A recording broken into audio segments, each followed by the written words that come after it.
Bonjour, We Love Cinéma. On est au festival de Biarritz, Nouvelle Vague, pour présenter le film réalisé par Noémie Merlan qui s'appelle Les femmes au balcon.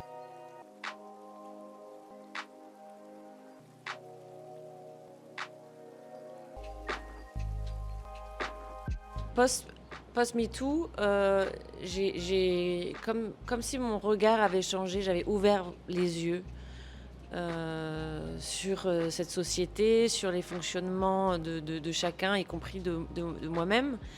Et j'ai eu une sensation d'étouffement. Je me suis échappée d'une certaine manière et je me suis réfugiée chez mes amis.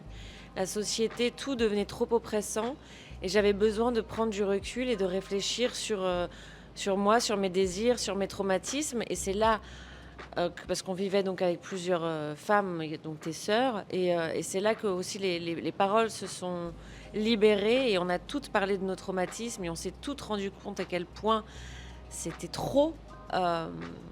Mais tout ça dans l'humour, parce que l'humour, c'est notre manière de dialoguer, c'est notre manière d'avancer, de mettre à distance les choses, de se réapproprier aussi nos histoires. Donc tout est parti de là, chez Sanda, dans son appartement, dans ce cocon-là. Et puis je vais juste rajouter que c'est aussi une grande envie une grande envie de faire du cinéma ensemble. Le film, c'est une grande histoire d'amitié.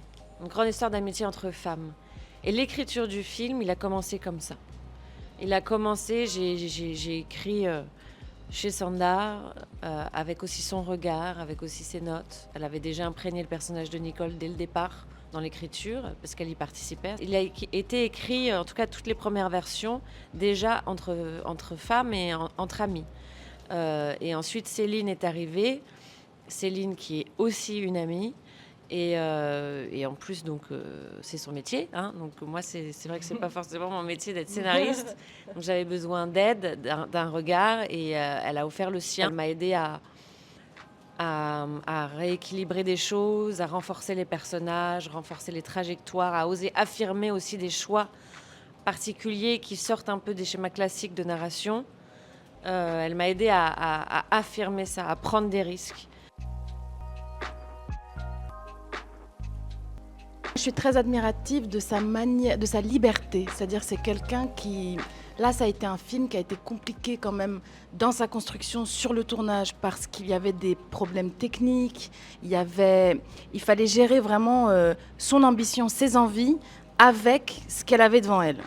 Il y a cette scène, mais si dans sa tête, elle imagine quelque chose et qu'on lui dit que c'est pas possible, si, c'est possible, puisque c'est imaginé dans sa tête. Et ça, je dois dire que c'est quelque chose que j'ai pas du tout dans la vie, quoi. Et je pense que c'est sa personnalité qui vient au service de l'art, quoi. Parce que c'est dur de faire un film, surtout quand on est une femme, n'est-ce pas? Donc voilà, je la trouve très talentueuse, très drôle, très belle, très intelligente.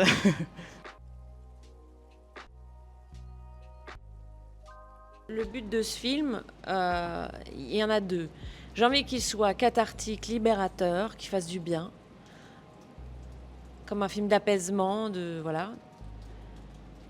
cri, de soulagement. Et en même temps, j'aimerais que c'est un film qui ouvre à un dialogue, à une réflexion sur les dynamiques, sur nos comportements. Oui, le message, ça serait ça. Il faut qu'on se questionne, il faut qu'on regarde l'autre plus et qu'on se regarde soi vraiment aussi. Et c'est aussi un film de situations ordinaires qu'on connaît assez, mais les réponses apportées sont inattendues.